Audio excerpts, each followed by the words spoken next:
دي أصابع التمر معمولة في البيت أحلى من بتاعة الأفران 100 مرة، ناعمة ومقرمشة وطعمها تحفة وسكرها مظبوط، يعني انتوا لو بتحبوا بتاعة الأفران فلو عملتوها في البيت هتدمنوها.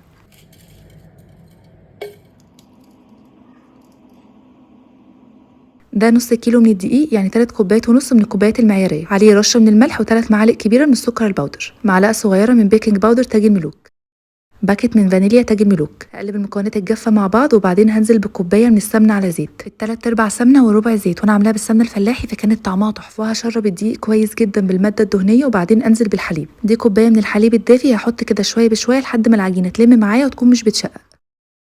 هركنها على جنب لحد ما احضر العجوه. دي عجوه حطيت عليها معلقتين من السمنه البلدي وسمسم. هجيب كوره من العجينه وافردها على شكل مستطيل، سمك المستطيل يكون رقيق، وبعدين هساوي الجوانب. عملت بقى العجوه بالشكل ده وبعدين هبدا الف عليها العجينه. بعد ما لفيت لفه واحده بس هقطعه، مش عايزه الف كتير عشان العجينه ما تكونش سميكه، وهقفل الحته اللي قطعت عندها العجينه كويس وهلفه تاني رول كده عشان اكد على اللفه وبعدين اقطعه. تقدروا تقطعوه بالحجم اللي انتوا عايزينه. ده شربات خفيف او ميه على عسل نحل. هدهن بيه وش العجينه وبعدين هجيب سمسم محمص احط فيه العجينه. انا عايزاها تتغلف من فوق كويس جدا بالسمسم، وبعدين هضغط عليه عشان السمسم يلزق. هدخله فرن ساخن مسبقا درجه حراره 180 رف وسط، ممكن يقعد من 20 ل 25 دقيقه لحد كده ما ياخد لون حلو من تحت، وبعدين هشغل عليه الشوايه ياخد لون خفيف وهطلعه واحفظه في علبه. طعمه بيطلع تحفه، جربوه هيعجبكم قوي.